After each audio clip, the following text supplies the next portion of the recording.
There are plenty of Christian videos that will tell you what you should believe, and there are plenty that will tell you how you should feel. This one does neither. This is about what faith feels like when you still believe, but you're exhausted just by being human. If you ever loved God and felt nothing in return, then stay with me. This album was written for you. And I'll be honest, I'm going to find parts of this hard to talk about because this is a place I often find myself into. There are Christian metal albums that want to convert you.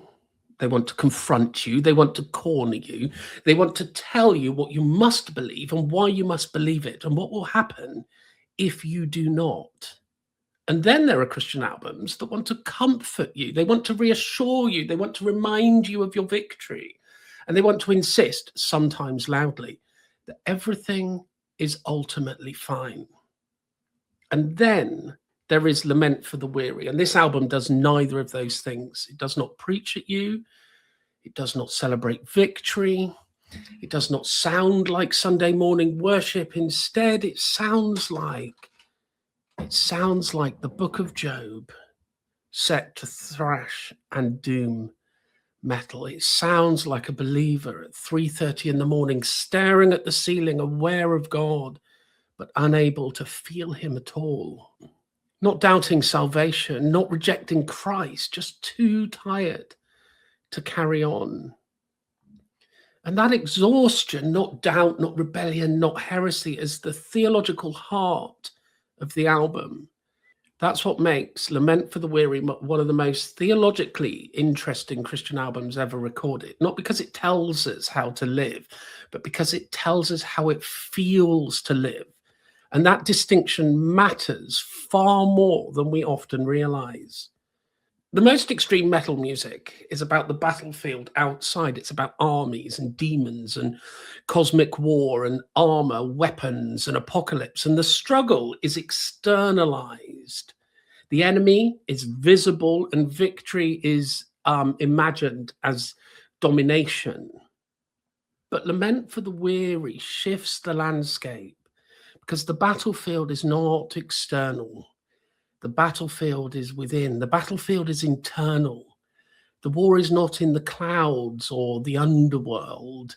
It is not fought with swords or spells or spiritual warfare slogans. The war is inside the memory, inside your personal conscience, and inside the emotional architecture of the soul. And the album tells you that. Let's look at the front cover. Because the album tells you that before the first note is even played. I mean, look at this front cover. There's jagged structures, impossible architecture, twisted landforms. There's oppression and shadows, but there's no army. There's no battlefield. There's no temple of triumph. There's just one central figure alone on the stairs, as if passing through a world that's not overtly evil, it's not demonic, it's not infernal, but it is exhausting. And that exhaustion really is the point. This is not hell. This is not heaven. It is what Scripture perhaps calls the wilderness, the place between deliverance and rest. Israel in the Old Testament knew this terrain well. They were freed from Egypt, yet not yet home for 40 years. They were saved, but wandering. They were sustained, but weary.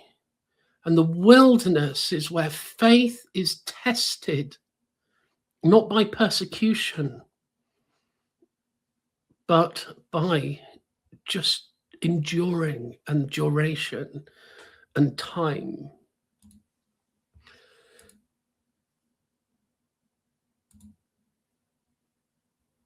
Let's be honest, modern evangelical worship does not seem to know how to talk about depression.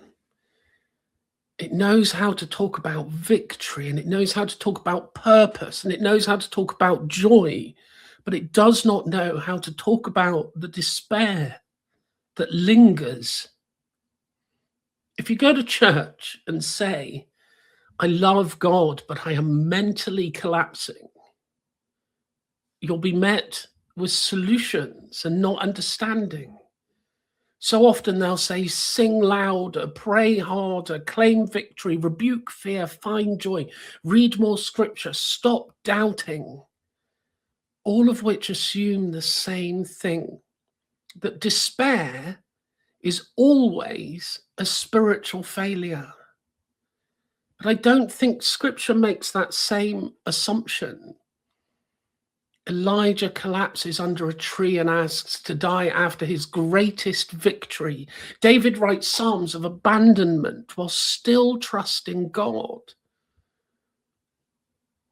Jeremiah curses the day he was born whilst remaining God's prophet. Paul speaks openly of despair, of even life itself in 2 Corinthians, and Job, faithful, righteous Job, never stops believing in God. He simply stops feeling that God is near. And that really is the theological category, Lament for the Weary in Habits, because the album makes a quiet but devastating claim. And that is that a Christian can be spiritually alive and existentially exhausted. Salvation does not automatically cure despair. Conversion doesn't erase trauma. Forgiveness doesn't silence memory. And grace does not instantly rewire the nervous system. The believer remains human. They can remain fragile and limited and weary. And this is not a failure of faith. This is the cost of being embodied. When we move to the songs themselves, a striking thing happens. The language is not dramatic. It's not sensational. It's not rebellious. In fact, it's probably mundane. It's that time is slipping away, meaning is thinning out, loneliness is deepening, faith is present but unfelt, and memory is becoming a burden rather than a gift. This is not a crisis of doctrine. This is a crisis of endurance. And theologically, this places the album sort of perhaps far closer to the Puritans than it does to modern worship music. John Owen wrote extensively about seasons where the believer knows the truth but cannot feel its sweetness. Richard Sibbes spoke of bruised reeds that were living but damaged. And John Flavel wrote of the soul sinking under invisible weights. This is often called the dark night of the soul. It's not unbelief, but it's this emotional eclipse where faith remains, but affection despairs. And Lament for the Weary captures this experience with painful accuracy. One of the album's most profound theological moves is its treatment of memory. The songs of this album are not saying, I have sinned and feel guilty. They are saying, I cannot escape the life I have lived. Memory becomes this theological category, but it's not nostalgia and it's not regret on its own. It is what Augustine describes in Confessions. He says that the soul is this vast interior palace, a storehouse of images, emotions, and wounds and recollections. And forgiveness does not demolish that palace, but it redeems the soul. But those wounds remain, and trauma leaves echoes, and loss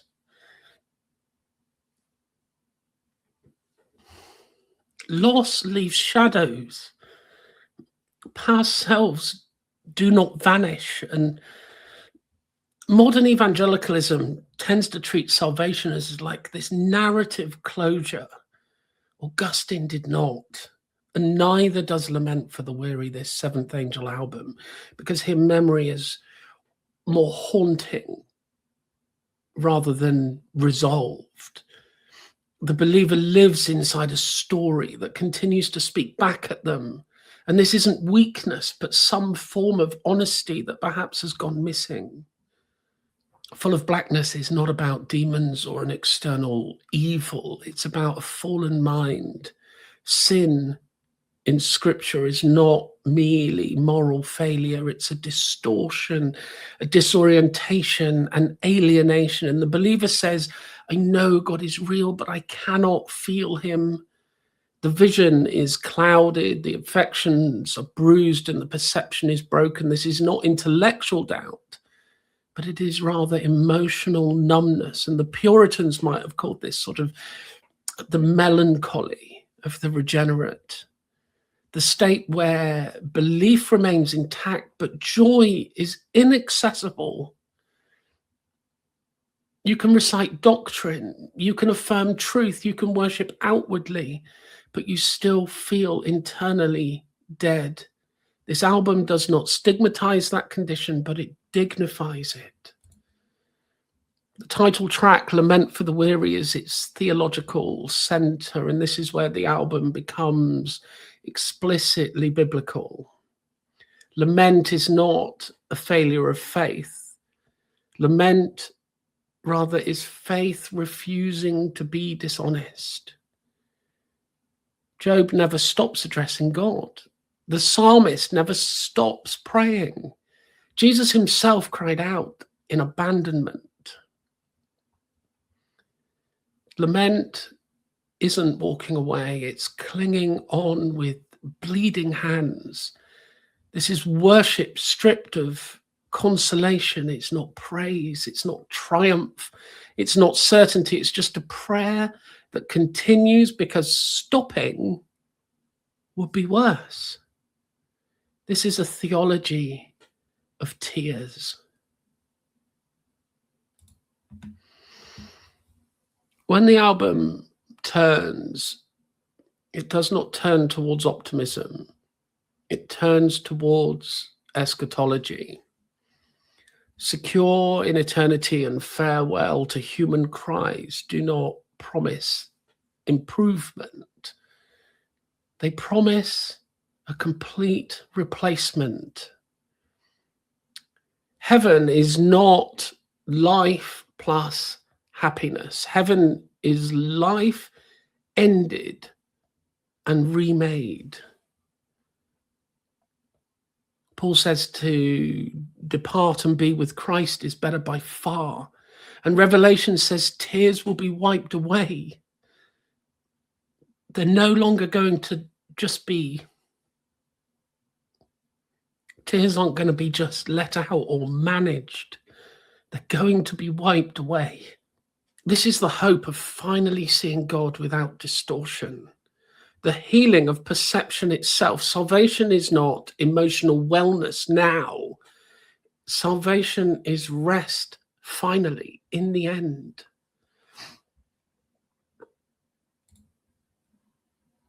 If contemporary worship often says, come to Jesus and sorrow will lift, lament for the weary is more accurate when it says, come to Jesus and your sorrow will make sense.